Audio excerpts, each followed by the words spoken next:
Bonjour, Bonjour, je vais vous demander de vous présenter. Pasteur Étienne Bazier, je suis le secrétaire exécutif de l'Office de développement des églises évangéliques du Burkina Faso. Alors, depuis un certain temps, on peut le dire, des églises, des chrétiens sont visés par les terroristes. Quelle est la situation à votre niveau? Bon, disons qu'en fin avril, début mai, nous avons tous suivi ce qui se passait et au niveau de la Fédération des églises et missions évangéliques, les responsables des différentes dénominations se sont retrouvés. On a fait en tout cas le point et les uns et les autres ont pu donner des témoignages qui montraient que les églises étaient menacées, en tout cas au Sahel, et, bon, disons au centre nord et au nord. Et bon, il y en a qui avaient déjà commencé à se déplacer suite aux assassinats. Et on nous a demandé, en tant que bras social de la FEME, de voir comment, en tout cas, apporter une aide à ces populations qui sont déplacées et qui sont en détresse. Alors, aujourd'hui, est-ce que vous avez des cas concrets de fidèles chrétiens que vous avez perdus, qui ont été assassinés par ces terroristes? Ah oui, je crois que, bon, on ne voudrait pas encore nommer des noms comme ça, mais on a eu pas mal de pasteurs qui ont été assassinés ou avec leurs fidèles. Et les autres ont dû quitter complètement la zone pour se retrouver soit à Kaya, centre-nord, soit à Kungusi, à Fada ou bien à Oyugia même. Et là, bon, c'est sûr, et même on a dû aider certains par certains moyens à rejoindre les grands centres pour être à l'abri de ces attaques-là. Bon, donc c'est quand même un phénomène, en tout cas en fin avril, courant mai, c'était fréquent. Et là, vraiment, je crois que nous l'avons vécu et nous avons même envoyé des agents sur le terrain pour essayer de les recenser là où ils ont trouvé quand même hospitalité pour pouvoir faire le point et voir qu'est-ce qu'on pouvait faire pour eux. Alors justement, est-ce que vous avez juste quelques chiffres concernant donc les personnes qui se sont déplacées parce ils sont chrétiens?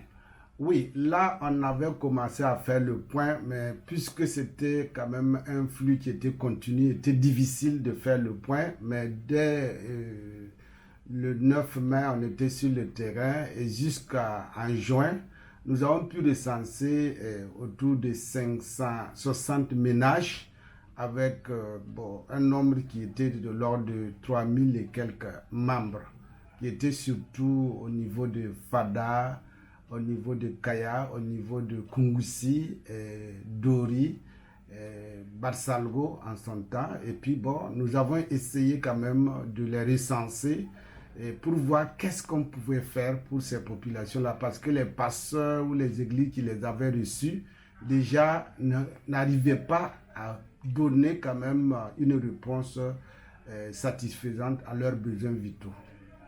Et ce que nous avons recensé en son temps pour quand même commencer à agir, c'est les 560 ménages qui comptaient plus de 3000 personnes. Alors aujourd'hui, parce que vous avez dit que c'était fin avril, début mai, Oui. aujourd'hui, est-ce que la situation continue? Est-ce que les chrétiens continuent de fuir leur localité par des menaces de ces terroristes? Oui, on peut dire que, bon, mi-mai en venant au mois de juin et juillet, bon, la situation s'est généralisée, mais parmi ceux-là qui sont touchés, les chrétiens font partie. Et nous avons encore des témoignages de gens qui ont quitté même. Il y en a qui se sont retrouvés à Léo, même à Ouaga ici, et à Combisri, non loin de là. On a eu des gens qui ont été reçus parce qu'ils étaient menacés. Certains de leurs parents ont été tués. Et puis bon, ils ont cherché refuge là. Donc ça s'est poursuivi jusque maintenant. Parce qu'on sait que dans certaines localités, quand on arrive, bon, vous demandez si vous ne voulez pas devenir, en tout cas, comme eux, ben, on vous donne un délai, ou c'est immédiatement, ou on vous donne un délai. Si on revient vous trouver, ah, bon, vous savez ce qui vous attend. Ça, ces menaces, on les a entendues quand on a voulu faire notre opération. Ce que nous avons reçu comme témoignage, c'est que vraiment la situation était préoccupante. Alors, malgré tout, quel message vous avez à l'endroit donc des fidèles chrétiens et aussi de l'ensemble des Burkinabés et même du monde aussi qui suivent cette situation. Bon, dans cette détresse, en tout cas humanitaire, je crois que nous essayons de voir si au niveau local, au niveau national, tous les moyens que nous pouvons réunir pour répondre à leurs besoins pressants tels que l'alimentaire, l'hygiène, la santé. Il fallait le faire et nous avons fait cela. Le 8 août, nous avons pu donner des vivres, des nattes, des pains, etc. à Kaya pour Barsalogo, Pensa, Pisla et Kaya même. Et nous avons transféré même du cash dans les autres localités, Fada, Kungusi, Dori, Barsalogo, Pensa et puis Waigia, pour essayer de soutenir ces ménages-là. Et puisque le flux se poursuit toujours et que des gens, en fait, affluent encore dans ces grands centres, l'appel que nous lançons est que toute la communauté puisse en tout cas se mobiliser pour apporter un appui conséquent pour que ces personnes qui fuient, parfois sans pouvoir prendre quelque chose de leur maison et qui se retrouvent quelque part stressés et parfois déprimés, qu'on puisse quand même montrer que nous sommes solidaires. Et là, c'est un appel lancé à tout le monde. Je peux dire, ceux-là qui courent, ce sont nos frères, ce sont nos sœurs, vraiment ce sont nos concitoyens et pour cela, nous devons tout faire pour qu'ils sentent que nous sommes solidaires. Et pour les chrétiens, je crois que nous devons redoubler d'ardeur dans la prière.